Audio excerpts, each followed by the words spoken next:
Probability में आज का जो पार्ट है वो है probability distribution of random variable. तो हेडिंग लिख लेते हैं अपनी, probability distribution of random variable. Next heading हमारी हो जाएगी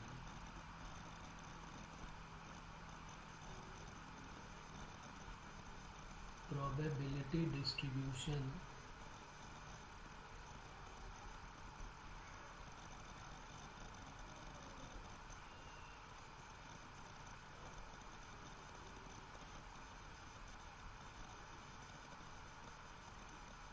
रैंडम वेरिएबल।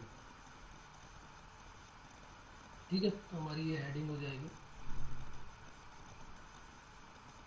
अब ये प्रोबेबिलिटी डिस्ट्रीब्यूशन क्या है, तो ये थोड़ी सी याद आपको दिलाएगा स्टैट्स की। जो स्टैटिस्टिक्स में आपने मीन वेरिएंस निकालने सीखे थे, एक्स आई और एफ आई पता होता था, तो सिग्मा एफ आई एक्स आई करके मीन, तो इसमें भी मीन और वेरिएंस मिलेगा। और कुछ एक्स आई और एफ आई के टर्म में हम छोड़ देंगे, जैसे उसमें हम एक्स आई क्या होता था जो, और फ्रीक्वेंसी एफ आई होती थी ना, एक्स आई कुछ देते थे, जैसे नंबर ऑफ़ स्टूडेंट है वो, फिर उनके नंबर ऑफ़ स्टूडेंट के साथ मार्क्स दिए हुए हैं, तो एक्स आई और एफ आई करके हम लेते थे और मीन निकालते थे। तो उसी टाइप का कुछ एक्स आई और एफ आई की जगह बस यहाँ पर पी आई हो जाएगा। जो काम वहाँ पर फ्रीक्वेंसी का होता था वो काम यहाँ पर प्रोबेबिलिटी का हो जाएगा, और सब कुछ बिल्कुल एज इट इज़ वैसा ही मिलने वाला है। बस वहाँ पर हमें फ्रीक्वेंसी गिवन रहती थी, यहाँ पर हमें प्रोबेबिलिटी निकालनी पड़ेगी। तो थोड़ा सा इसके बारे में लिख लेते हैं तो समझ में आ जाएगी सारी बातें।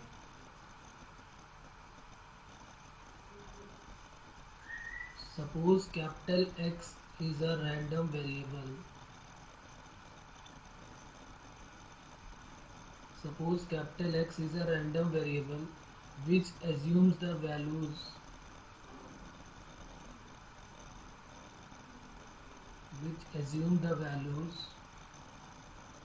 x1 x2 x3 up to dash dash xn as a result of experiment। हमने कोई एक्सपेरिमेंट किया और उस एक्सपेरिमेंट में x1 x2 x3 जो है वो कई सारे रिजल्ट हमको मिलेंगे। ठीक है, x कोई रैंडम वेरिएबल था जिसके x1 x2 x3 result of experiment मिले हैं, और ये रिजल्ट ऑफ एक्सपेरिमेंट्स की प्रोबेबिलिटी जो है वो p1 p2 p3 है। And suppose p1 p2 p3 up to pn are the probabilities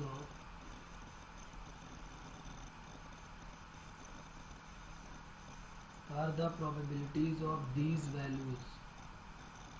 ये जो वैल्यूज है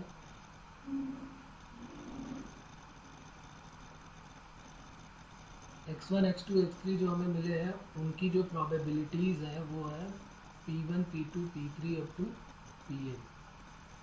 p1 p2 p3 up to pn जो है वो उसकी प्रोबेबिलिटीज़ है।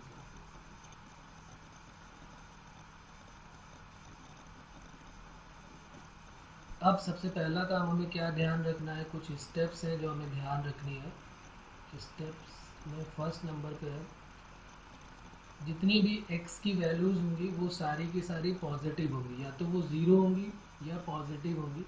मीन्स ज़ीरो से लेके चलना है हमको, x1 x2 x3, या हम बोल सकते हैं xi जो है वो हमें ज़ीरो से स्टार्ट करेंगे, और जो प्रोबेबिलिटी मिलेंगी वो भी ज़ीरो या ज़ीरो से बड़ी मिलने वाली है। क्योंकि प्रोबेबिलिटी की तो प्रॉपर्टी हमको पता है कि प्रोबेबिलिटी की वैल्यू जो है वो 0 से 1 के मिड में होगी, 0 भी हो सकती है और 1 भी हो सकती है। तो यहाँ पर लिख लेते हैं फर्स्ट पॉइंट में, the probability of presence of each xi is 0 और ग्रेटर देन 0।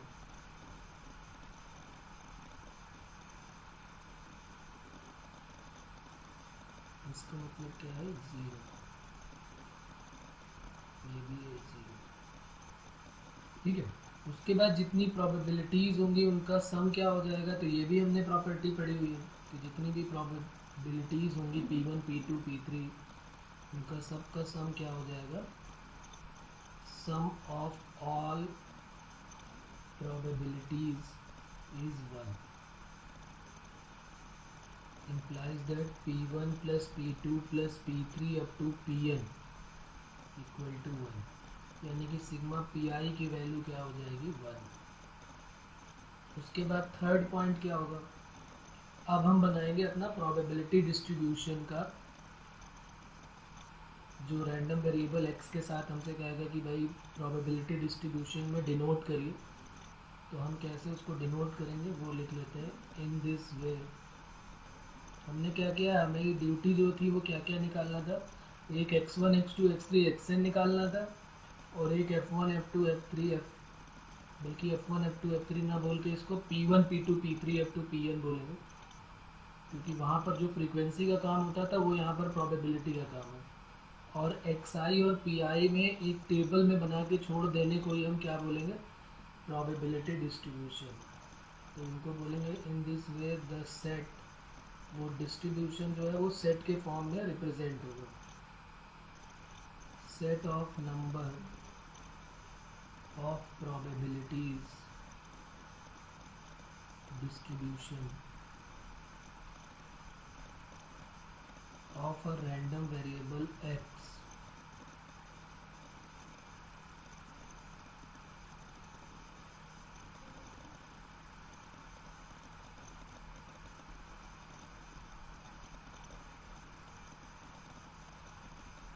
तो हम क्या करेंगे, x1 x2 x3 से लेके xn तक और P1 P2 P3 से लेके Pn तक उसको इस तरीके से रिप्रेजेंट करके दिखा देंगे, तो यही हमारा क्या कहलाता है, प्रोबेबिलिटी डिस्ट्रीब्यूशन। ठीक है, तो सबसे पहला काम क्या होगा, हमारा क्वेश्चन ऐसे मान लीजिए उसने कह दिया कि एक क्वाइन है, उसको टॉस किया गया 2 टाइम्स या ट्वाइस। ठीक है, अब वो कहेगा कि प्रोबेबिलिटी डिस्ट्रीब्यूशन बताइए नंबर ऑफ हेड्स के लिए।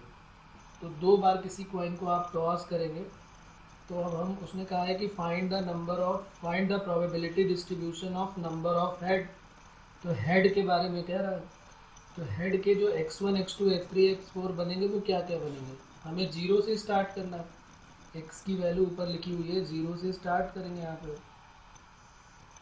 ठीक है, प्रोबेबिलिटी xi की तो 0 होगी, x1 x2 x3 जो होगा वो भी हम जो है वो 0 से स्टार्ट करेंगे। तो अब x1 x2 x3 की वैल्यू जो है 0 हेड हो सकते हैं। 2 कॉइन को टॉस कर रहे हैं आप, तो या तो 0 हेड होगा, या तो 1 हेड होगा, और या तो 2 हेड होगा। क्या 3 हेड हो सकता है क्या? नहीं, 3 हेड क्यों होगा जब 2 कॉइन को टॉस किया आपने और प्रोबेबिलिटी डिस्ट्रीब्यूशन आपको बनाना है नंबर ऑफ हेड्स का, तो या तो 0 हेड का होगा। तो x की वैल्यू क्या क्या मिल जाएगी, जो x1 x2 x3 है वो या तो 0 होगी, या तो 1 होगी, या तो 2 होगी। ये नंबर ऑफ हेड को रिप्रेजेंट करें। अब उसके बाद बात आती है कि प्रोबेबिलिटी कैसे निकालेंगे। तो पहले हम 0 हेड की प्रोबेबिलिटी निकालेंगे, जब पहले में भी हेड ना आए और दूसरे में भी हेड ना आए। फिर दूसरा जब 1 के लिए बोलेगा, जब 1 हेड आए तो हो सकता है पहले वाले में आए दूसरे में ना आए, और या दूसरी बार में आए पहले वाले में ना आए, तो 1 हेड के लिए हो जाएगा। फिर जब दोनों में हेड आ जाए, P2 x = 2 के लिए, तो दोनों हेड के लिए क्या, पहले में भी हेड आए एंड दूसरे में भी हेड आए। इन तीनों की वैल्यू निकालने के बाद उसको एक टेबल में अरेंज कर देंगे। इसी को हम क्या बोल देते हैं, प्रोबेबिलिटी डिस्ट्रीब्यूशन। तो अभी देखते हैं क्वेश्चन, तो फिर आइडिया हो जाएगा हमें। क्वेश्चन देख लेते हैं, जो अभी मैंने बोला है वही क्वेश्चन पूरा नोट कर देता हूँ। अ coin is tossed twice, find the probability distribution, find the probability distribution of the number of head.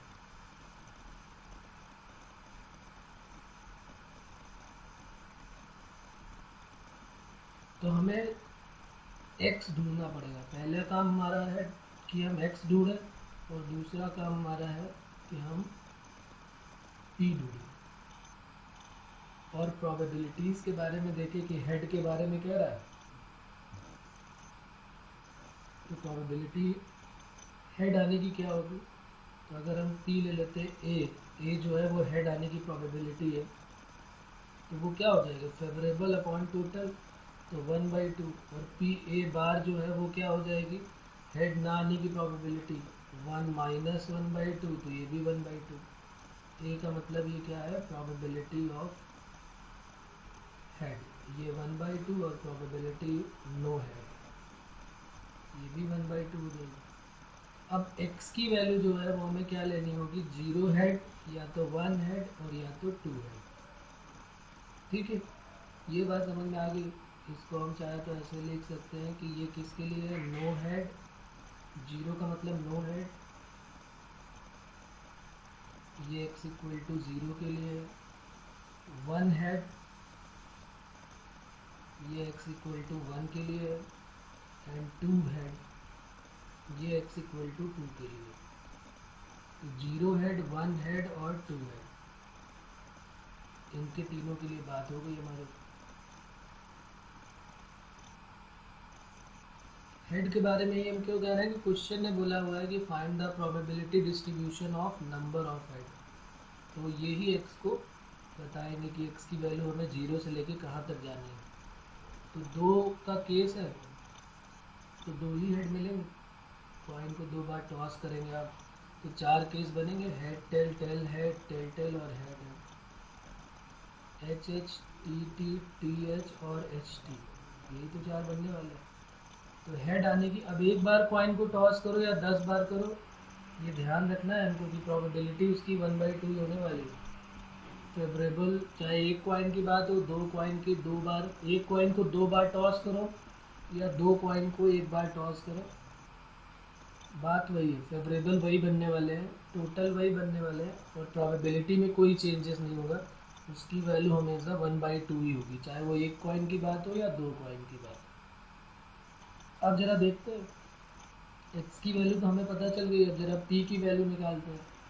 Probability when x equal to 0, तो x इक्वल टू 0 का मतलब क्या हुआ कि कोई भी हेड ना है, नो हेड, पहले वाले में भी हेड ना है और दूसरे वाले में भी हेड ना है, तो नो हेड का मतलब क्या हुआ, पी ए बार और ए बार, पहले में भी हेड ना है और दूसरे में भी हेड ना है, और ये दोनों इंडिपेंडेंट होगी, एंड का आ रहा है, पहले में भी ना है एंड दूसरे में भी ना है, तो ये 1/2 करके 1/4 हो गई। ये हो गया जब x इक्वल टू 0 की बात हो रही है। फिर x इक्वल टू 1 की बात करते हैं। x इक्वल टू 1 का मतलब है कि एक हेड आए, तो पहली बार में किया तो पहले में हेड आए तो दूसरे में ना आए, और या दूसरी बार में क्या है, पहले वाले में ना आए दूसरे में आ गए, तो इसको ऐसे लिख सकते हैं ना कि पहले में आ गया तो दूसरे में नहीं आया, और या फिर पहले में नहीं आया तो दूसरे में आ गया, दोनों ही केस पॉसिबल है ना। x इक्वल टू 1 का मतलब यही हुआ भाई, पहली बार किया तो पहले हेड आया, दूसरे वाले में नहीं आया, तो इसका मतलब पहले में नहीं आया और दूसरे में आया, तो एक हेड के लिए तो ये हो गया, तो ये क्या हो जाएगा, सबकी वैल्यू 1/2 है, तो ये भी 1/2 और ये भी 1/2, 1/2 तो 1/4 और 1/4 ये 1/2, और x इक्वल टू 2 के लिए क्या हो जाएगा, दोनों में हेड आ जाएगा, तो पहले में भी हेड आ जाए और दूसरे में भी हेड आ जाए, तो PA इंटू PA हो जाएगा, तो ये वैल्यू हो गई 1/2 और इंटू 1/2, तो ये आ गई 1/4। अब देखिए इसी को हम प्रोबेबिलिटी डिस्ट्रीब्यूशन में कैसे डिनोट करेंगे, then probability distribution, then probability distribution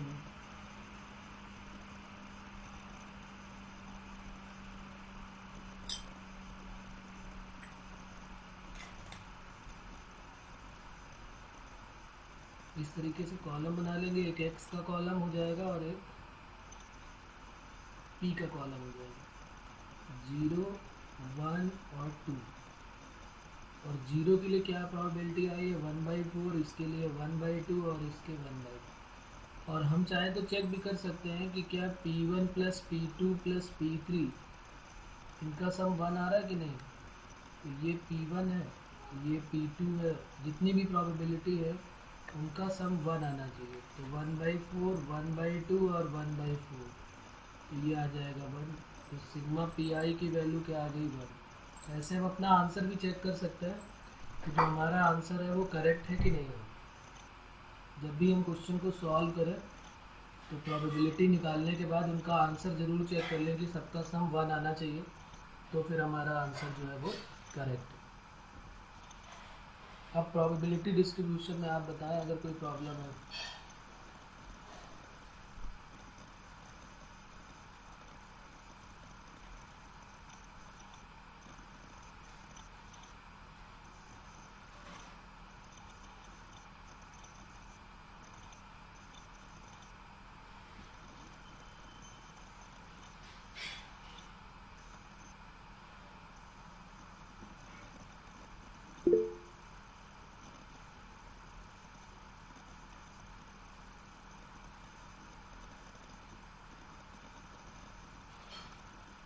चलिए एक क्वेश्चन और लिख लेते हैं और इसको आप लोग सॉल्व करके बताओ।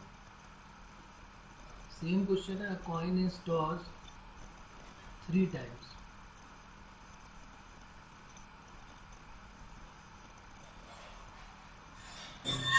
जैसे ट्वाइस किया था अब हो गया thrice.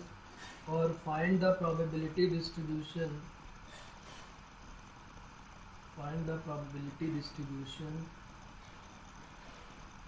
Of the number of head. Number of head के लिए बताना है। एक्स की वैल्यू पता चली गई होगी, क्या क्या होगी। 3 कॉइन का सैंपल स्पेस हमको लिख लेना है। और ये तो पक्की बात है कि 0 हेड से लेके 3 हेड तक बनेंगे, 0 1 2 3। बस प्रोबेबिलिटी और निकाल देनी है। करें एक बार, ट्राई करें आप, देखो।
तो सैंपल स्पेस क्या क्या बन गया, टोटल कितने बन जाएंगे, 8 बन जाएंगे। 2 की पावर n के अकॉर्डिंग चलता है ना। जैसे 2 कॉइन है तो 4 बन गया, 2 की पावर 2, तो ये 2 की पावर 3। तो जो 2 के केस आए थे, head head, head tail, tail head और टेल टेल, उसमें हम एक बार हेड टेल का और मल्टीप्लाई कर देंगे। तो ये 3 कॉइन्स के लिए सैंपल स्पेस आ जाएंगे, H H H, H T H, T H H और टी टी एच।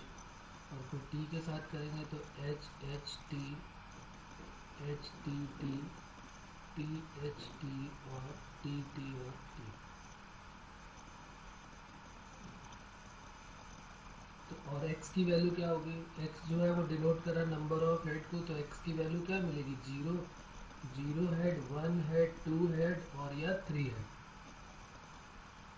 उसके अलावा तो और कोई बनने वाला नहीं। तो अब देखो यहीं से ऊपर से हमें दिख रहा है ये x इक्वल टू किसके लिए बात हो रही है, 3 हेड है इसमें, ये x इक्वल टू 2 हेड के लिए, ये x इक्वल टू 2 हेड के लिए, ये x इक्वल टू 1 हेड के लिए, ये x इक्वल टू 2 हेड के लिए, ये x इक्वल टू 1 हेड, ये 1 हेड और ये x इक्वल टू 0 है। तो अब प्रोबेबिलिटी सीधे सीधे हम बता सकते हैं,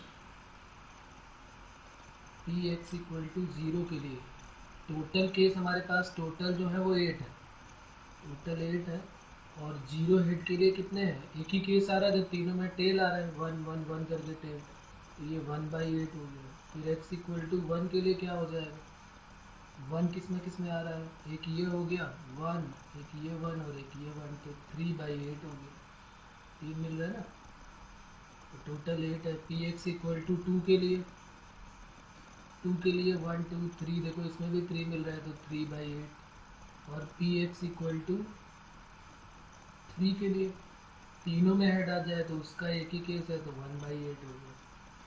तो बस अब यहाँ पर इसको प्रोबेबिलिटी डिस्ट्रीब्यूशन में बना के रख देना है,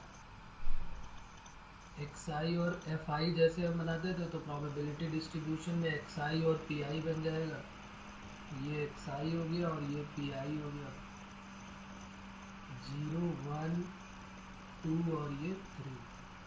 0 के लिए क्या हो जाएगा 1/8, 1 के लिए 3/8, 2 के लिए 3/8 और 3 के लिए 1/8। ये हो गया प्रोबेबिलिटी डिस्ट्रीब्यूशन।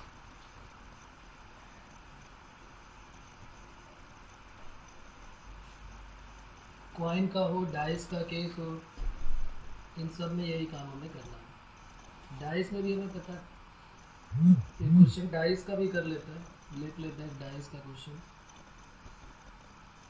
बहुत इजी क्वेश्चन इसके बनते हैं। The dice is drawn twice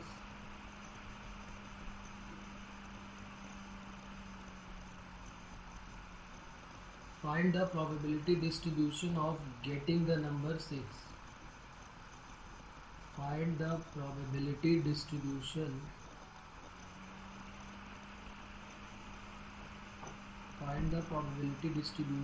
of getting the number 6.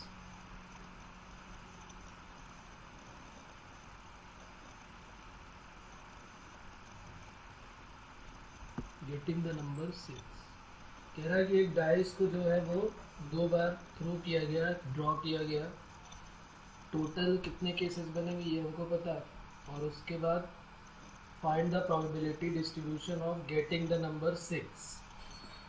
6 कितनी बार आया है वो हमें देखना है। तो मैंने बोला ना कि चाहे 2 बार हो या 10 बार हो, बस 6 आने की प्रोबेबिलिटी हमको देख लेनी है कि क्या होगी। तो चाहे 1 के लिए हो या 10 बार के लिए केस हो, चेंज नहीं होने वाला। तो यहाँ पर क्या हो जाएगा, प्रोबेबिलिटी और x अगर हमने हेड, ये जैसे यहाँ पे 6 की बात हो रही है, तो प्रोबेबिलिटी ऑफ गेटिंग 6 क्या हो जाएगा, टोटल 6 केस होंगे एक डाइस के लिए, और फेवरेबल 6 एक बार आएगा तो 1/6, और नॉट गेटिंग के लिए क्या हो जाएगा 1 - 1/6 तो 5/6। तो ये प्रोबेबिलिटी ऑफ, अगर ए लेट कर लिया 6 आने की, तो ये ए बार हो जाएगी 5/6। अब उसके बाद x जो है वो रैंडम वेरिएबल है जो 6 के लिए बता रहा है, और 6 कितनी बार आ सकता है, तो या तो 0 बार, एक भी 6 ना है, या तो 1 और या तो 2 टाइम्स, यही 3 मिलेगा ना। xi की वैल्यू जो है वो 3 मिलने वाली है, 0 1 और 2। तो P X equal to 0, X equal to 0 का मतलब ना पहले में 6 आएगा और ना दूसरे में 6 आएगा। तो पहले में 6 ना आने की कंडीशन 5/6, दूसरे में भी 5/6, 25/36। सेकेंड में जब 1 पी एक्स इक्वल टू 1 के लिए, पहले में 6 आए तो दूसरे में ना आए, और या फिर और करके दूसरे में आ जाए तो पहले में ना आए, पहले में आए तो दूसरे में ना आए, और पहले में आ जाए तो दूसरे में ना आए। तो ये क्या हो जाएगा, 1 बाई, पहले क्या है P A into P A bar, तो पी ए का मतलब 1/6, पी ए बार का मतलब हो गया 5/6 प्लस 5/6 इंटू 1/6, तो 10/36 हो गया।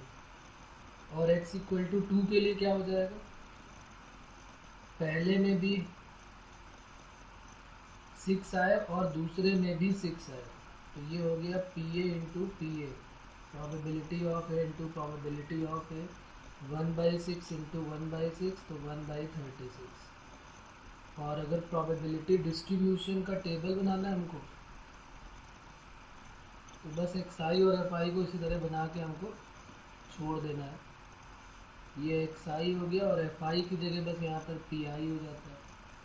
और 3 केस है, 0, 1 और 2। 0 पे कितना आया 25/36, ये 10/36, और लास्ट में आया 1/30। और इनका सम करके ज़रूर देख लेंगे आप, सिग्मा पी आई, तो वो कितना आ रहा है 25/36 प्लस 10 35/36 प्लस 1 36/36, यानी इनका सम हमेशा 1 आना चाहिए। अगर ये आ गया 1 तो हमारा जो आंसर है वो बिल्कुल करेक्ट है। तो ये तो बहुत इजी से केस हो गए जब हमारे पास डाइस का केस था या तो क्वाइन का केस था। अब जरा एक केस और लेते हैं। अभी तक एक एक कर रहे थे तो उसमें कॉम्बिनेशन का यूज़ नहीं हुआ, लेकिन अब हम 2 या 2 से ज़्यादा लेंगे तो फिर उसमें परमुटेशन कॉम्बिनेशन भी आ जाता है। तो एक क्वेश्चन उसका भी कर लेते हैं, लिखते हैं।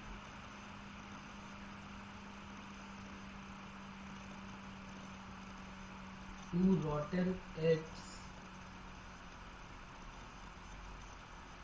are mixed with 10 fresh eggs.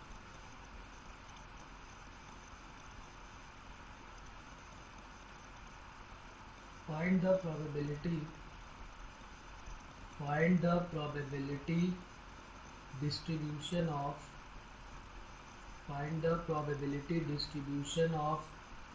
number of rotten egg if 3 eggs are drawn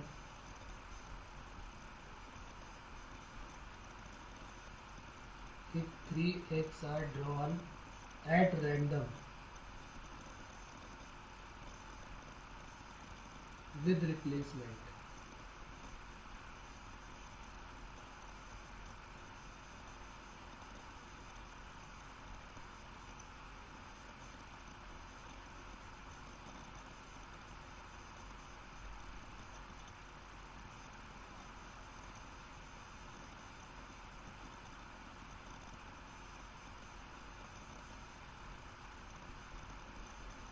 एक बार ट्राई करें, इसको भी देखें आप और बताएं अगर कोई प्रॉब्लम है।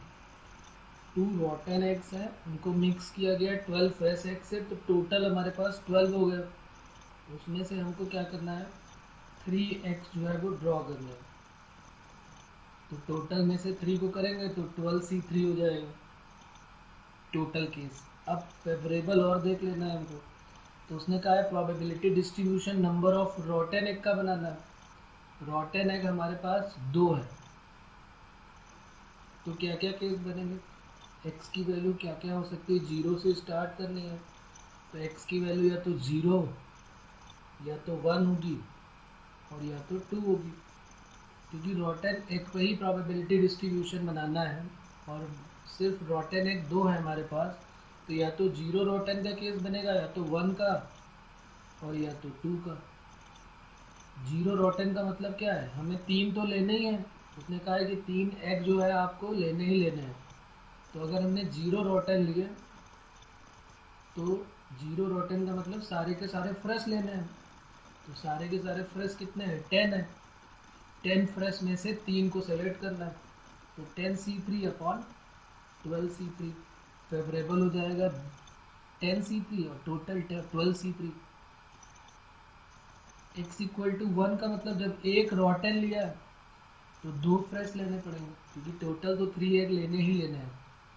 तो जब एक रोटन लिया तो रोटन को रोटन से सेलेक्ट करेंगे, तो 2 रोटन में से एक को सेलेक्ट किया तो 2C1 बचे। 10 जो है वो फ्रेश है, उसमें से 2 लेने हैं तो 10C2 और डिवाइडेड बाई फिर 12C3। ऐसे ही x इक्वल टू 2 के लिए करना है।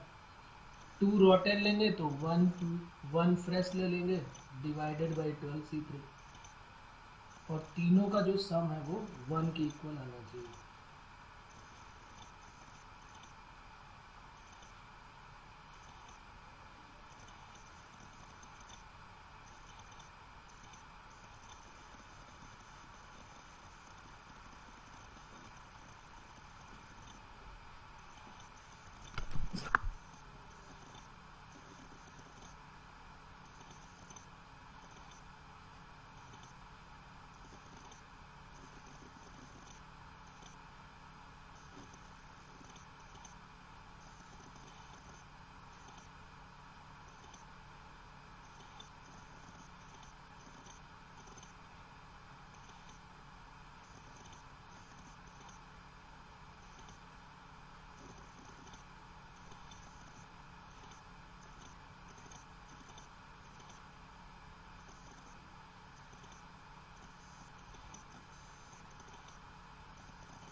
टोटल नंबर ऑफ एग कितने हो जाएंगे हमारे पास?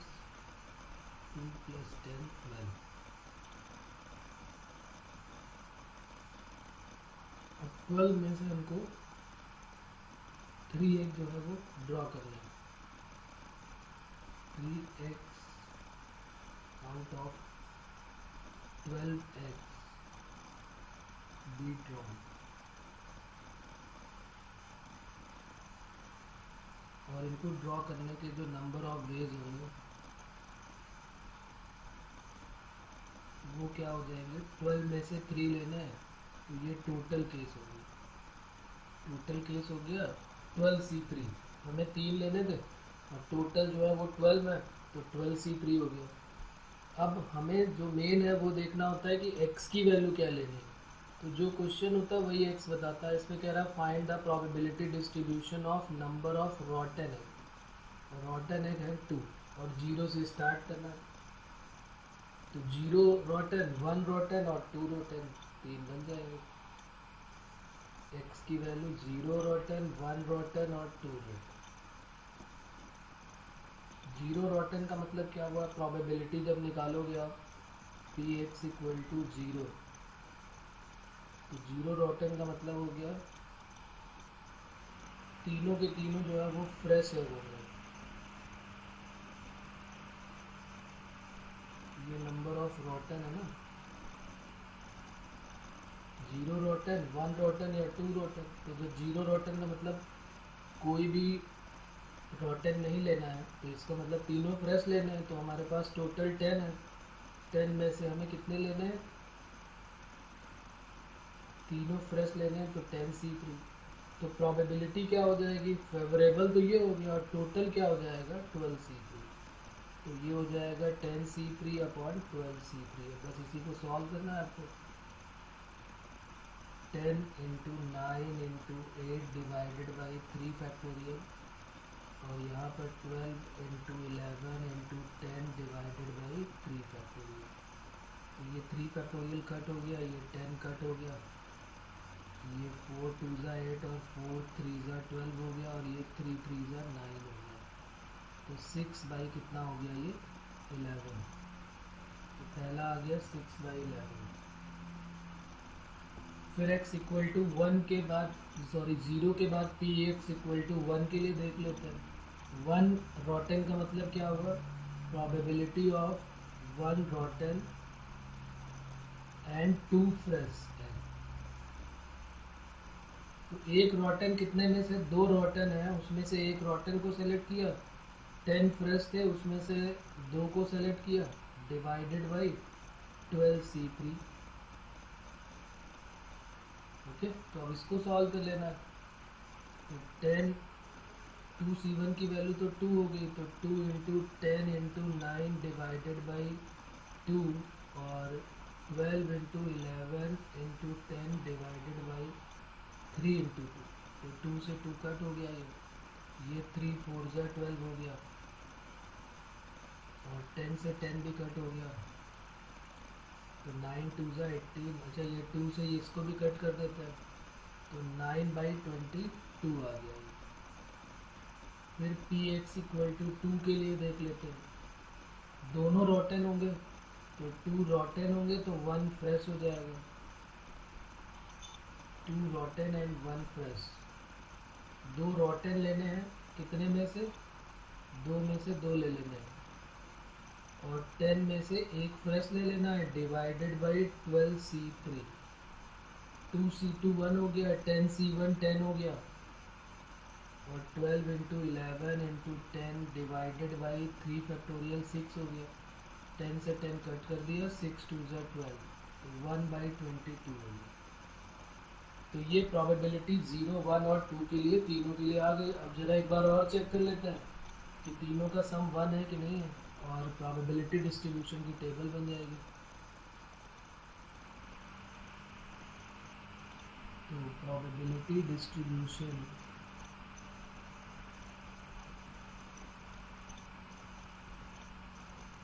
एक कॉलम बनाना है हमको किसका, xi का, और एक बनाना है pi का, और दोनों का सम जो है, जो प्रोबेबिलिटी तीनों का जो सम है वो 1 होना चाहिए। तो ये हो गया xi का, और ये हो गया pi का, 0 1 और 2। इसकी 0 पे क्या वैल्यू आई है, 6/11, दूसरे पे 9/22 और तीसरे पे 1/22। अब बस सिग्मा पी आई और चेक कर लेना है। ये ज़रूर आप पेपर में चेक कर लो कि जो वैल्यू है वो 1 आनी चाहिए। Sigma P I equal to 6/11, 9/22 और 1/22। 22 एलसीएम ले लेते हैं, तो 12 + 9 + 1, तो 22/22 यानी 1 आ गया। तो सिग्मा पी आई की वैल्यू तो 1 हो गई। इसका मतलब हमारा ये जो है आंसर वो करेक्ट। इसी तरीके से कार्ड्स के केस भी होते हैं कि अगर हमने कह दिया कि भाई 52 कार्ड्स हैं, उसमें से 2 कार्ड्स जो हैं वो हम ड्रॉ कर रहे हैं, और हमें नंबर ऑफ रेड कार्ड के लिए बताना है। 2 कार्ड जो लिए हैं वो रेड कार्ड होने चाहिए। 52 टोटल कार्ड्स थे, उसमें से 2 कार्ड जो है वो ड्रॉ करना है, और प्रोबेबिलिटी डिस्ट्रीब्यूशन बनाना है, जबकि वो नंबर ऑफ रेड कार्ड के लिए। तो रेड कार्ड 2 कार्ड में से या तो 0 कार्ड हो सकता है, या तो 1 या तो 2। एक क्वेश्चन लिख लेते हैं, इसको आप ज़रूर कर लेंगे बाद में।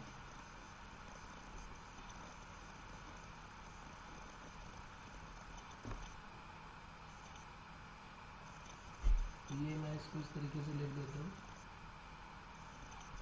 2 cards are drawn from a pack of 52 cards. Find the probability distribution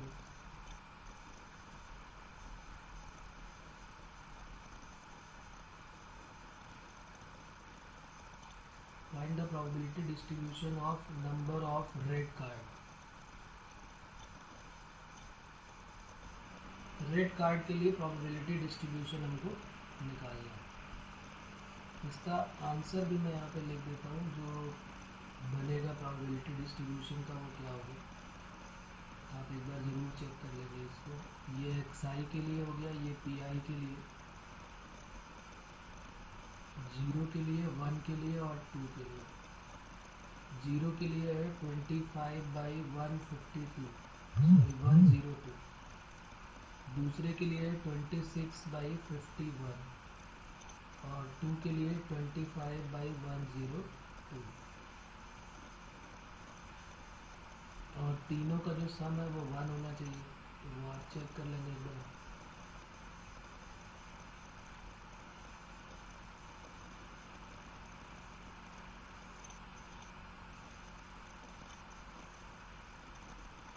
तो ये तो बात हो गई प्रोबेबिलिटी डिस्ट्रीब्यूशन की। अब प्रोबेबिलिटी डिस्ट्रीब्यूशन में एक और क्वेश्चन बनता है मीन का और वेरिएंस निकालने का। तो मीन और वेरिएंस भी आपने स्टैटिस्टिक्स में पढ़ा हुआ है। मीन का फार्मूला क्या होता है, अगर हमें पी आई और अगर हमें एफ आई और एक्स आई होता था पता, तो 10th क्लास में हमने क्या पढ़ा था, sigma F I X I upon sigma F I. तो उसी तरीके से मीन का यहाँ पर भी फार्मूला हो जाएगा। जो एफ आई का काम था वो यहाँ पर पी आई हो जाएगा। तो क्या फार्मूला हो जाएगा, sigma P I X I upon sigma P I. Sigma P आई की वैल्यू भी बहुत ईजिली यहाँ पे हमने बार बार चेक किया, 1 हो गया। तो इसका मतलब मीन का इकलौता सा फार्मूला क्या हो जाएगा, सिग्मा पी आई एक्स आई। तो लिख लेते हैं mean and variance of probability distribution. Next heading हमारी हो जाएगी mean and variance of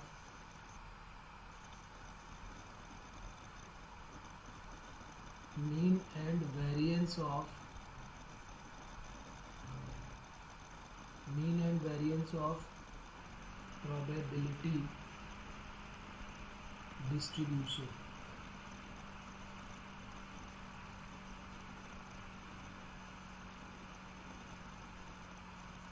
mean and variance of probability distribution।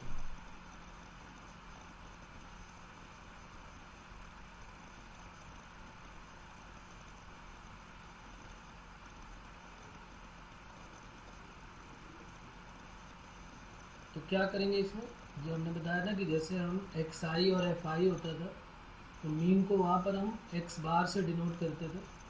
यहाँ पर भी मीन को एक्स बार से डिनोट करेंगे, या तो म्यू एक है म्यू से डिनोट कर देंगे। और एक्स आई और एफ आई की जगह एक्स आई और पी आई हमको गिवन होगा, मीन को हम डिनोट कर लेंगे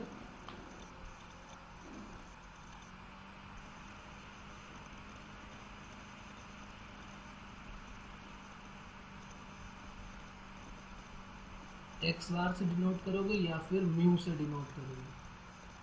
और वेरिएंस को डिनोट करेंगे, वेरिएंस इज डिनोटेड बाय ये delta square, small delta square या सिग्मा स्क्वायर, जो भी कहते हैं इसको। ठीक है, तो एक्स बार या म्यू से डिनोट करेंगे मीन को, और वेरिएंस को डिनोट करेंगे डेल्टा स्क्वायर से, स्मॉल डेल्टा बोलते हैं इसको या सिग्मा बोलते हैं कई बार। तो देखिए मीन का जो फॉर्मूला है वो क्या हो जाएगा, if x I and P I R given हो या हमें फाइंड आउट करना हो, देन मीन का फॉर्मूला क्या हो जाएगा, एक्स बार इक्वल टू, या तो म्यू बोल दो या एक्स बार बोल दो, सिग्मा एफ आई एक्स आई होता था तो sigma P I X I upon sigma P I. और सिग्मा पी आई की वैल्यू क्या हो जाएगी, 1, तो sigma P I X I upon 1। तो एक्स बार या फिर म्यू, इसकी वैल्यू आ जाएगी सिग्मा पी आई एक्स आई। तो सिर्फ एक्स आई और पी आई का मल्टीप्लाई कर देंगे और सबको प्लस कर देंगे तो हमारा मीन आ जाएगा, मीन ऑफ प्रोबेबिलिटी डिस्ट्रीब्यूशन आ जाएगा।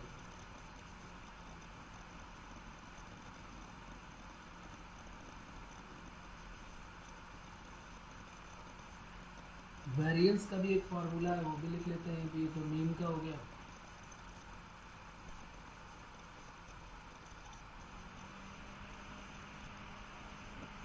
वेरिएंस को डेल स्क्वायर से डिनोट कर रहा है, ये डेल्टा स्क्वायर जो भी कहता है। Variance del square equal to formula इसका होता है sigma P I into X I minus X bar का होल स्क्वायर। ये आपने स्टैट्स में पढ़ा होगा फार्मूला। बस पी आई की जगह एफ आई होता था, F I into X I minus X bar का होल स्क्वायर।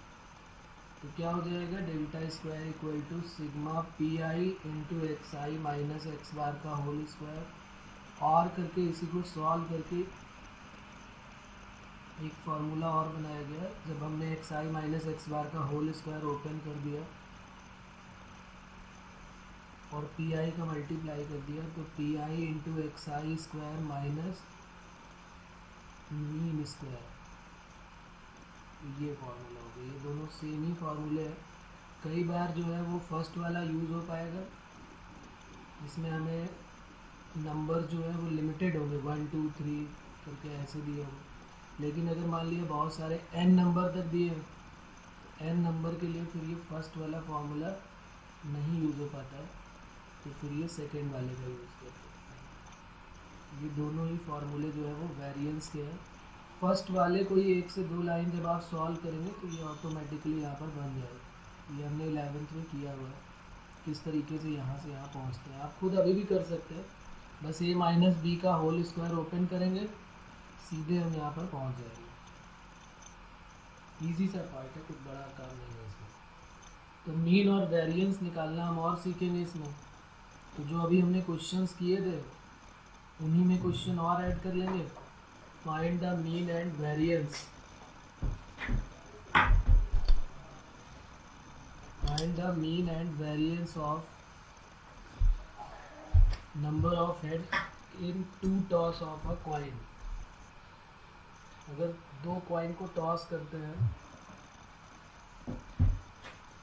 अगर 2 कॉइन को टॉस करते हैं तो मीन और वेरिएंस की वैल्यू हमको बतानी है। लिख लेते हैं क्वेश्चन।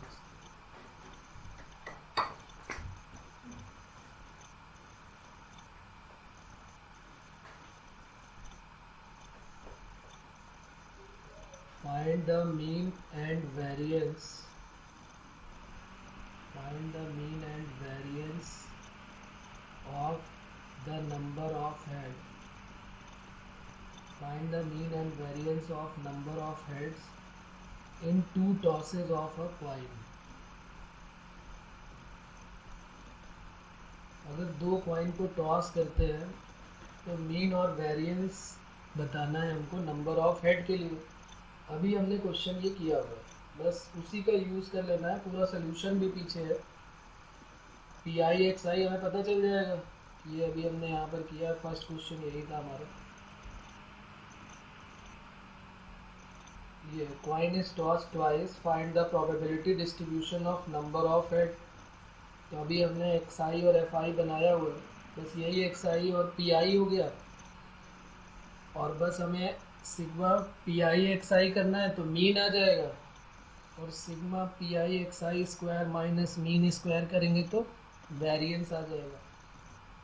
तो आप देखिए और दोनों के आंसर निकालें, जल्दी से बताएं फिर क्या होगा आंसर इसका।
बिल्कुल सही है, मीन 1 आ जाएगा और वेरिएंस 1/2 आ जाएगा।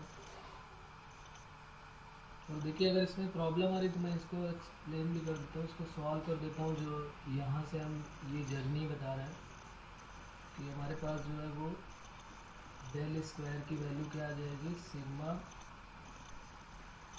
P I X I minus X bar का होल स्क्वायर। इसको आप ओपन कर दीजिए, जैसे ही आप इसको ओपन करेंगे तो sigma P I A minus B का whole square, A square plus B square minus 2a B, ये आगे वैल्यू अंदर मल्टीप्लाई करा दिया। Sigma P I X I square plus sigma P I और इंटू एक्स बार तो एक न्यूमेरिकल वैल्यू होगी, और minus 2 sigma P I X I, ये एक साथ और एक्स बार। अब क्या किया गया यहाँ पर, sigma P I X I square, और देखिए यहाँ पर जो सिग्मा पी आई है वो अकेला बच गया, क्योंकि एक्स बार तो एक न्यूमेरिकल वैल्यू है, कोई मीन है, कांस्टेंट है, तो ये तो 1 हो गई वैल्यू सिग्मा पी आई की वैल्यू, ये एक्स बार स्क्वायर हो गया, और 2, और ये सिग्मा पी आई एक्स आई क्या हो जाएगा, सिग्मा पी आई एक्स आई हो जाएगा एक्स बार, अभी हमने पीछे किया हुआ फॉर्मूला, तो ये बन गया sigma P I X I square minus, बल्कि plus X bar square minus 2x bar square. तो ये देखिए बन गया sigma P I X I square minus X bar, ये प्रूफ हो गया इसका। ठीक है ना, तो ये इसका प्रूफ था कि हम पहले वाले फार्मूले से दूसरे में, ये हमने स्टैट्स में पहले किया हुआ है, और मीन और वेरिएंस भी बहुत इजीली इनके निकाल सकते हैं, क्योंकि अभी हमने इसका कॉलम अभी ऊपर बनाया हुआ है, पी आई का और एक्स आई का दोनों का, पहले एक्स आई फिर पी आई, 0 1 और 2 दोनों के लिए था ना ये, 0 1 और 2। 0 के लिए वैल्यू जो आई थी वो क्या आई थी, पी प्रोबेबिलिटी की वैल्यू 1/4, फिर 1 के लिए आई थी 1/2, और इसके लिए भी आई थी 1/4, और बस यहाँ पर फॉर्मूला लगा दिया sigma P I X I, ये हो गया एक्स बार, तो पी आई इंटू एक्स आई क्या हो जाएगा, पी आई इंटू एक्स आई, पहला तो 0 हो गया, दूसरा 1/2, तीसरा 1/2, तो ये हो गया 0 प्लस 1/2 प्लस 1/2, तो ये 1 आ गया।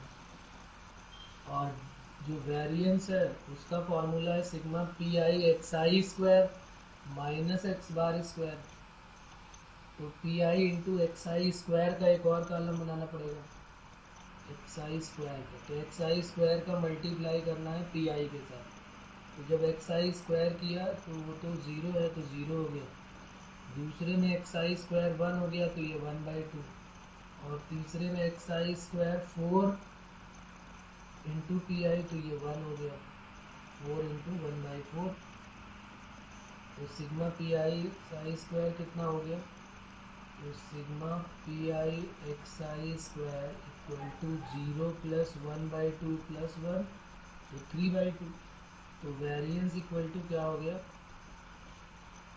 Sigma P I X I square minus X bar square, तो 3/2 माइनस 1, तो 1/2, तो ये दो आंसर हमारे आ गए। तो ऐसे ही क्वेश्चन जो भी हमने पीछे किए हुए थे उनमें हम सब में यही क्वेश्चंस बना सकते हैं। कई बार स्टैंडर्ड डेविएशन भी पूछा जाता है, जैसे इन्होंने अभी वेरिएंस पूछा है, हो सकता है क्वेश्चन में कहते हैं स्टैंडर्ड डेविएशन भी बताओ, तो स्टैंडर्ड डेविएशन का भी फॉर्मूला लिख लेते हैं। स्टैंडर्ड डेविएशन इक्वल टू क्या होता है, स्टैंडर्ड डेविएशन इक्वल टू लिख लेते हैं रिलेशन बिटवीन स्टैंडर्ड डेविएशन, ये भी हमने पिछली क्लास में किया हुआ है, स्टैंडर्ड डेविएशन एंड वेरिएंस, मतलब 11th क्लास में किया हुआ है। स्टैंडर्ड डेविएशन और वेरिएंस में क्या रिलेशन होता है, standard deviation equal to under root variance हो जाता है, standard deviation equal to under root variance.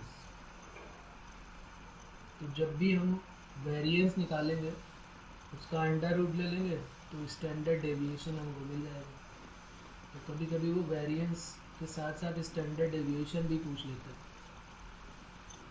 तो बस उसका जो स्क्वायर हमने किया था उसका अंडर रूट और ले लेना जो भी value I.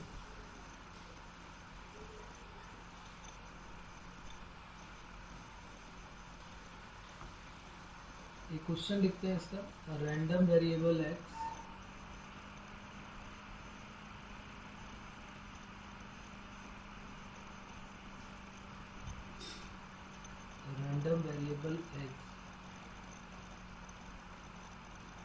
has following probability distribution.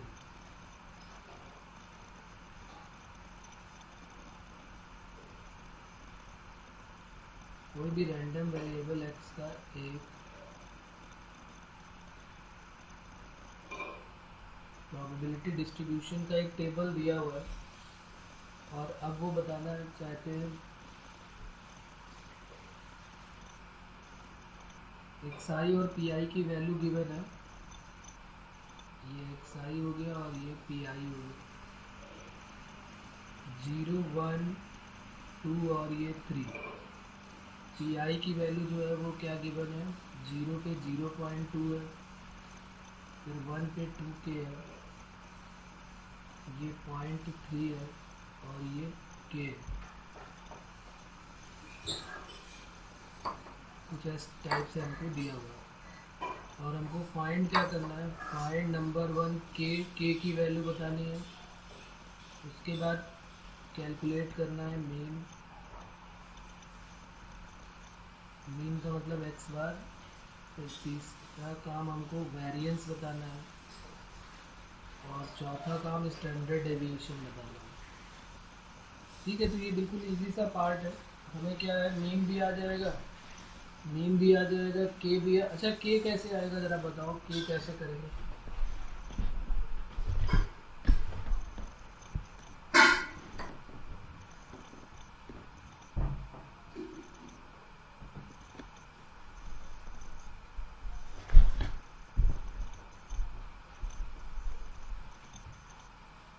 जितनी भी प्रोबेबिलिटी है उनका सम किसकी इक्वल होता है, 1 के इक्वल। तो ये जो भी प्रोबेबिलिटी दी हुई है सिग्मा पी आई, उसकी वैल्यू 1 की इक्वल कर देंगे, सम उनका 1 की इक्वल।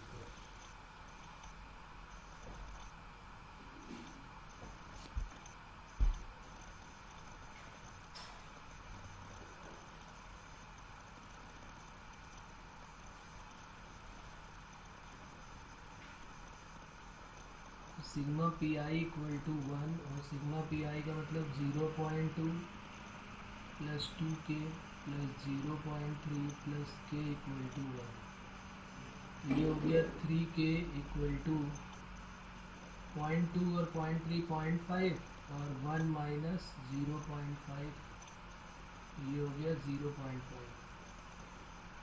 3k इक्वल टू 0.5, 0.5/3 यानी 5/30 हो जाएगा, ये 1/6 हो गई के की वैल्यू। ऐसे ही हमें सबकी वैल्यू निकाल देनी। के पता चल गया तो पी आई और एक्स आई की न्यूमेरिकल वैल्यू के टर्म में सारे टर्म पता चल गए, और फिर हमें इनसे किसकी वैल्यू पूछे हम निकाल सकते हैं। ठीक है, तो ये तो बहुत इजी सा पार्ट है, कर लेंगे आप इसमें। इस टाइप के क्वेश्चन बहुत रेयर केस में पूछे जाएंगे, बहुत इजी सा पार्ट होता है ये जेई के पॉइंट ऑफ व्यू से। एक क्वेश्चन और होमवर्क पे लिख लेते हैं, इजी और important.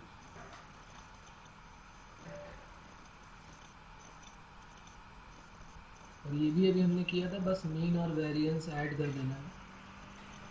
Find mean and variance, find mean and variance and standard deviation, तीनों ही निकालना है, of number of head. Mean, variance और स्टैंडर्ड डेविएशन बताने नंबर ऑफ हेड के लिए in a simultaneous toss of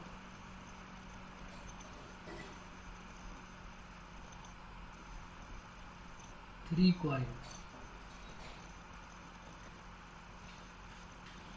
3 coin को टॉस किया गया है, और उनका मीन वेरिएंस और स्टैंडर्ड डेविएशन बताना है। ये हमारा होमवर्क हो जाएगा।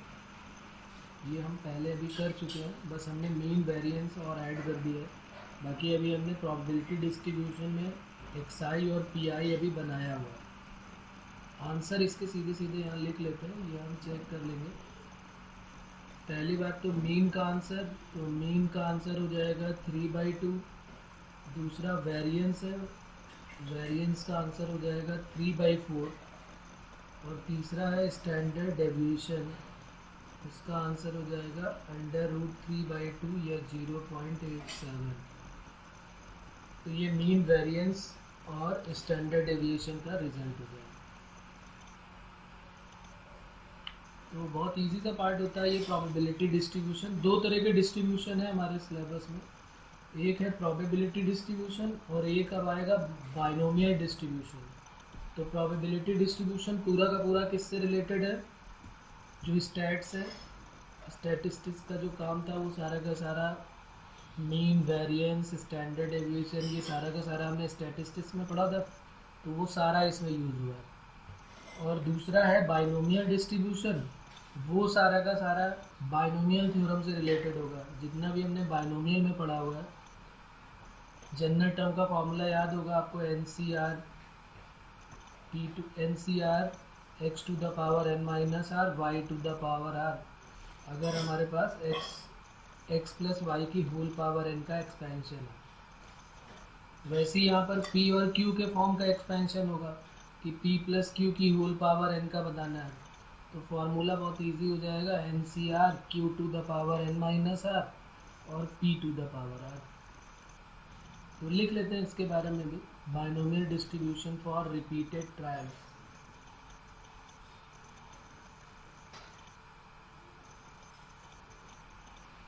नेक्स्ट हेडिंग हमारी हो जाएगी बाइनोमियल डिस्ट्रीब्यूशन।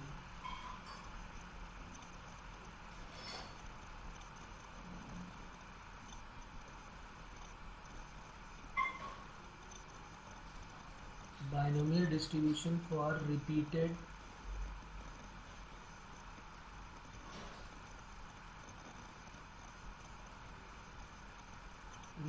ट्रायल्स, या इसको हम सिर्फ बर्नौली ट्रायल्स भी बोलते हैं।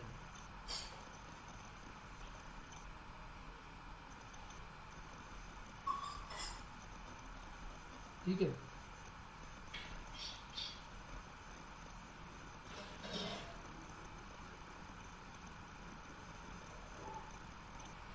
जो फॉर्मूला जनरल टर्म का बाइनोमियल थ्योरम में हमने पढ़ा था, NCR फर्स्ट वाले की पावर n माइनस आर और सेकेंड की पावर r। फर्स्ट और सेकेंड का मतलब अगर x और y की होल पावर n दिया हुआ तो x to the power n minus R, y to the power r।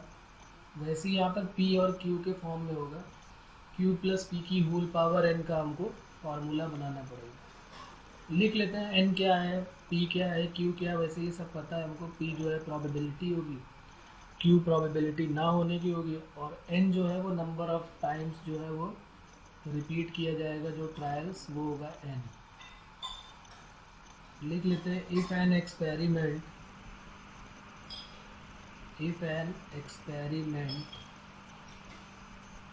is repeated n times, if an experiment is repeated n times and let occurrence of any event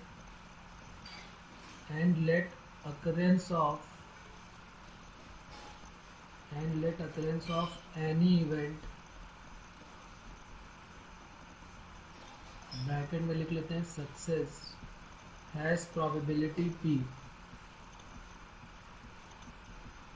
success होने की probability p है, and probability of not occurrence of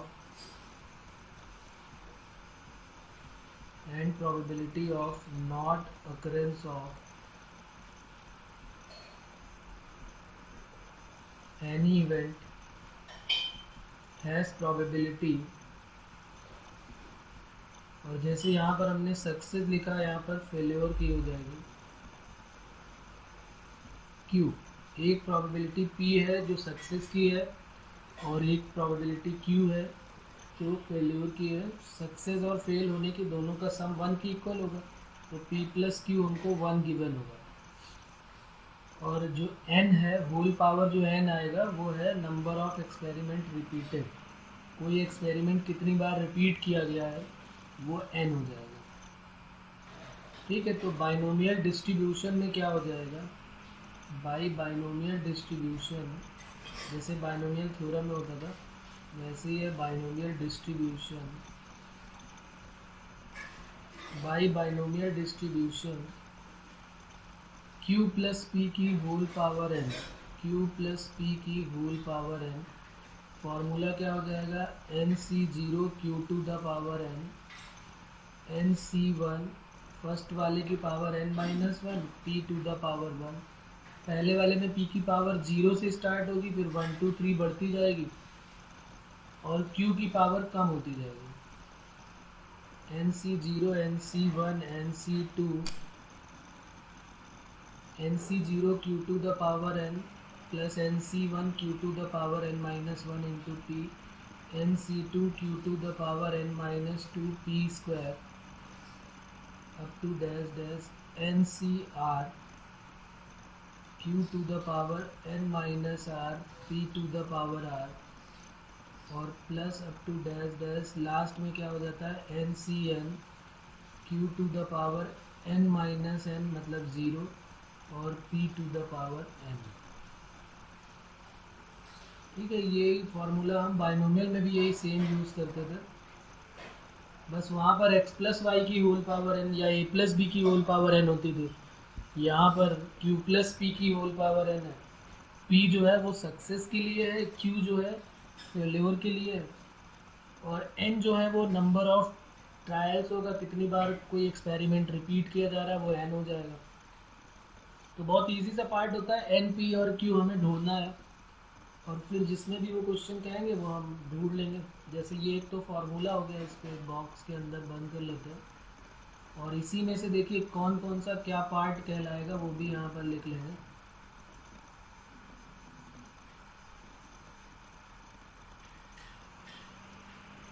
ये जो यहाँ से यहाँ तक का पार्ट है nc0 q to the power n से लेकर nc0 q to the power n से लेकर ये पूरा का पूरा पार्ट यहाँ से लेके यहाँ तक का जो पार्ट है वो क्या कहलाता है, इसको भी लैंग्वेज में क्या लिखते हैं वो देख लेते हैं। कई बार ऐसे भी क्वेश्चन आएगा, जो ये वाला पार्ट है सिर्फ इतना पार्ट, इसको हम बोलेंगे success at most R times. At most का मतलब ज़्यादा से ज़्यादा आर टाइम्स तक के लिए सक्सेस का ये फार्मूला हो जाएगा, probability of occurrence of success at most R times. ये क्या हो जाएगा, probability of occurrence of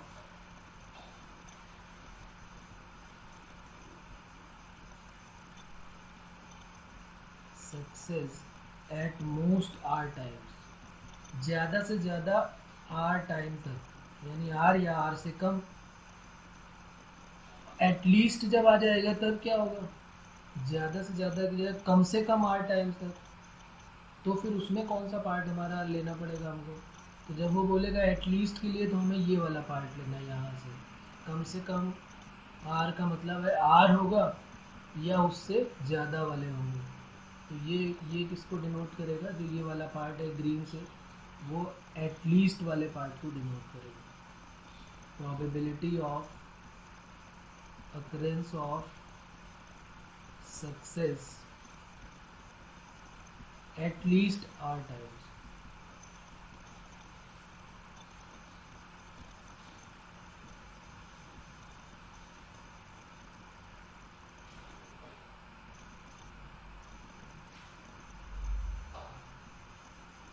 exactly R के लिए कौन सा हो जाएगा, तो एग्जैक्टली आर के लिए वही हो जाएगा NCR Q to the power R और P to the power Q to the power N minus R और P to the power R। सिर्फ ये वाला जो पार्ट है, जो इतना पार्ट है,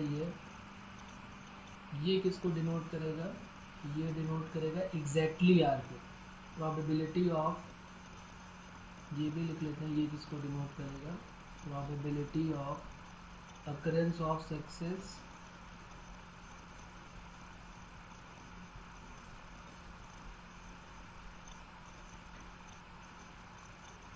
exactly R time.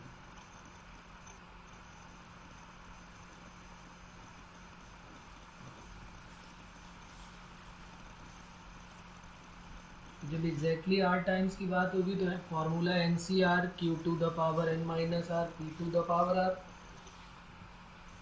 Eight most की बात होगी, ज़्यादा से ज़्यादा आर का मतलब है या तो आर या आर से कम, तो ये पूरी पीछे वाली जो दी हुई है। एट लीस्ट जब होगा तो आर या आर से ज़्यादा, तो ये आर से लेके पूरा आगे का पार्ट वो एट लीस्ट वाला पार्ट हो जाएगा। इसको यहाँ पर नोट्स बना के लिख भी लेते हैं। नंबर 1 ये इम्पॉर्टेंट हो जाएगा, probability of occurrence of success exactly R times. Exactly R times के लिए क्या हो जाएगा, P X equal to R. Formula क्या हो जाएगा, P probability of X equal to R. Formula हो जाएगा N C R Q to the power N minus R और P to the power R. ये पहला फार्मूला हो जाएगा। दूसरा किसके लिए, probability of occurrence of success at most R times. At most R times का मतलब क्या हुआ, पी एक्स ज़्यादा से ज़्यादा आर, यानी लेस देन और equal to are.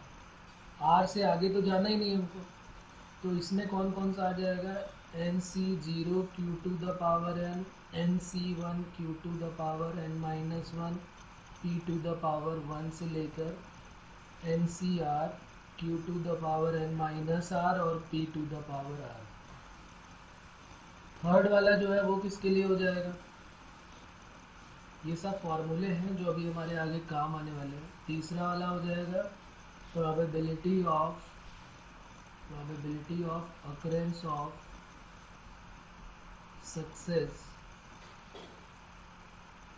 Eight least R times. कम से कम तो आर होना ही चाहिए, उसके आगे का कोई मतलब नहीं हमको। कम से कम आर यानी ग्रेटर देन और इक्वल टू आर। आर या आर से ज़्यादा होना चाहिए, आर से कम नहीं ले सकते हम।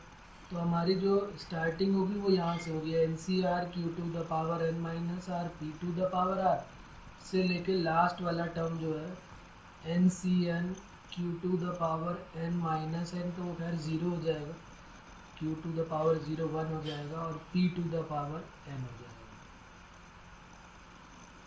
ठीक है ना, यही तो लिखा है फॉर्मूला आपकी, Q to the power N minus N और P to the power N. तो ये तीन जो है वो फॉर्मूले हमको याद रखते हैं, एटलीस्ट के लिए, एग्जैक्टली के लिए, और ये हो गया किसके लिए, एग्जैक्टली आर के लिए। जब एग्जैक्टली बोलेगा तो ये, जब एट मोस्ट आर टाइम्स बोलेगा तो एट मोस्ट आर का मतलब ये एक्स लेस देन और इक्वल टू आर। और जब एग्जैक्टली के बाद हो गया एट मोस्ट हो गया, तो जब बात एटलीस्ट आर टाइम्स की होगी तो फिर आर या आर से ज़्यादा, आर से कम में फिर हमें नहीं जाना है। ये तीन तरह के क्वेश्चन इसमें बनने वाले हैं। और जो भी पी और क्यू है, सब में जो पी और क्यू है सबका सम किसकी इक्वल हो जाएगा, 1 की इक्वल। और एन जो है वो क्या बताता है, नंबर ऑफ ट्रायल्स, कितनी बार एक्सपेरिमेंट हो रहा वो नंबर ऑफ ट्रायल्स है। पी जो है वो क्या बताता है, प्रोबेबिलिटी ऑफ सक्सेस। और क्यू जो है वो क्या बताता है, probability of failure.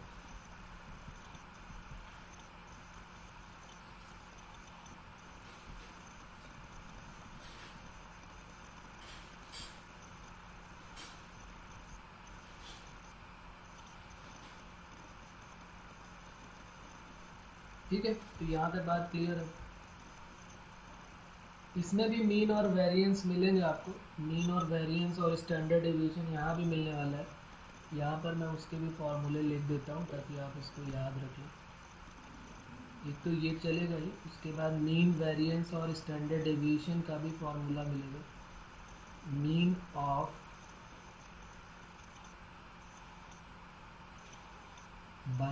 Distribution.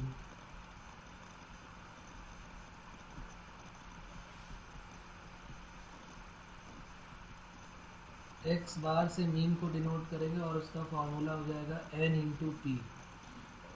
N भी अभी हमने ऊपर लिखा कि n क्या है और p भी लिखा कि p क्या है, तो एन पी क्यू पे ही बेस्ड होगा पूरी की पूरी एक्सरसाइज। ये एन पी और क्यू हमें ढूंढना है, एन इंटू पी का मल्टीप्लाई करा दोगे आप तो मीन आ जाएगा। वेरिएंस में क्या होगा, एन पी और क्यू का मल्टीप्लाई करा देंगे तो मीन का फॉर्मूला तो ये बन गया। वेरिएंस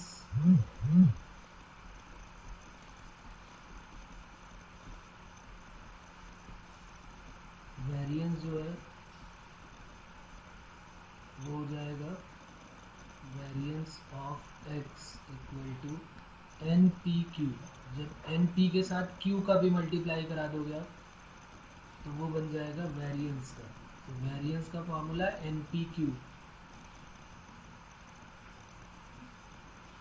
और एक आता है स्टैंडर्ड डेविएशन का। तो स्टैंडर्ड डेविएशन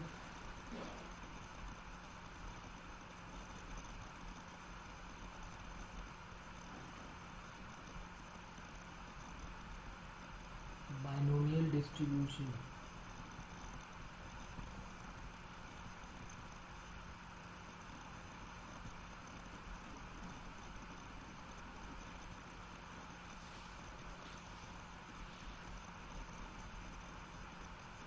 तो उसका क्या होगा, अभी जो हमने ऊपर किया था स्टैंडर्ड डेविएशन इक्वल टू क्या होता है अंडर रूट वेरिएंस, और वेरिएंस की अभी वैल्यू अभी हमने लिखी है एन पी क्यू। तो बस ये हो जाएगा स्टैंडर्ड डेविएशन का।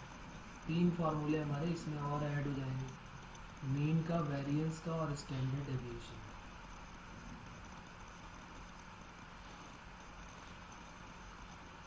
अच्छा, मीन और वेरिएंस में से कौन बड़ा होगा, इसको देख के, फार्मूले को देख के क्या आइडिया हो रहा है कि मीन और वेरिएंस में कौन बड़ा होगा? जरा आप चेक करके बताओ, मीन और वेरिएंस में किसकी वैल्यू बड़ी होगी? Mean is greater than variance और लेस देन वेरिएंस?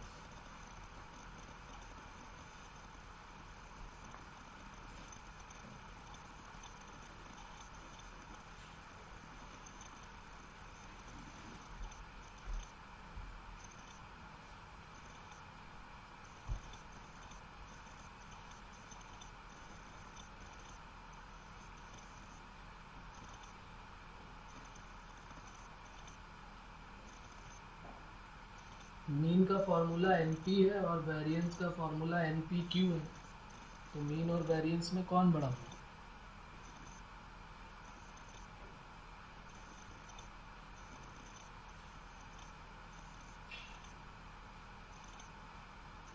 बिल्कुल सही है, मीन बड़ा होगा।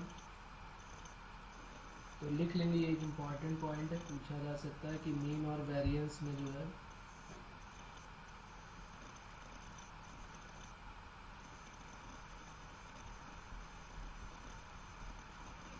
Mean of binomial distribution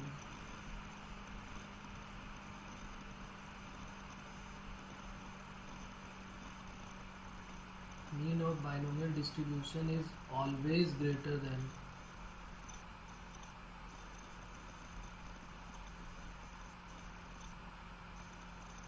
the variance। उसका रीज़न क्या है, क्योंकि P और Q जो है वो 0 से 1 के मिड में है, तो अगर 0 से 1 के मिड का कोई नंबर 0.2 0.3 लोगे और मल्टीप्लाई करोगे तो वैल्यू कम हो जाएगी। और अगर मैथमेटिकली आप देखना भी चाहें तो देखिए मीन की वैल्यू क्या होती है। मीन को अगर हम बोल दें कि भाई मीन का फॉर्मूला है एन पी और वेरिएंस का फॉर्मूला है एन पी क्यू, ये मीन हो गया, मीन का हो गया एन पी और वेरिएंस का हो गया एन पी क्यू। तो अगर मीन बड़ा है या वेरिएंस बड़ा है, अगर हमें नहीं पता तो हमने क्या किया, मीन में से वेरिएंस को माइनस कर दिया।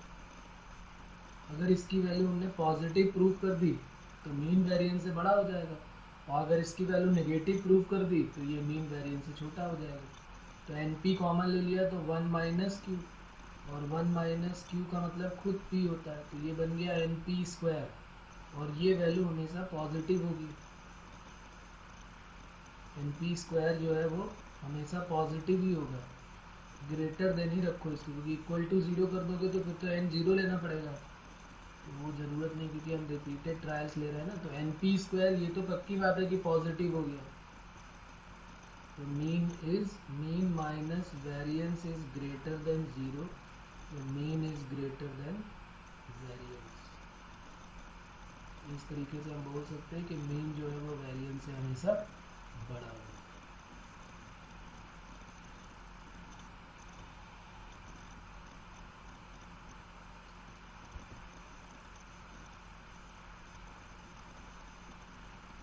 क्वेश्चंस इसके जो है हम लोग अगले टर्न पे करेंगे, आज इतना ही करते हैं। आप इसको ज़रूर, इसके फार्मूले ज़रूर तैयार करें, अगले टर्न पे ये कंप्लीट हो जाएगा लगभग।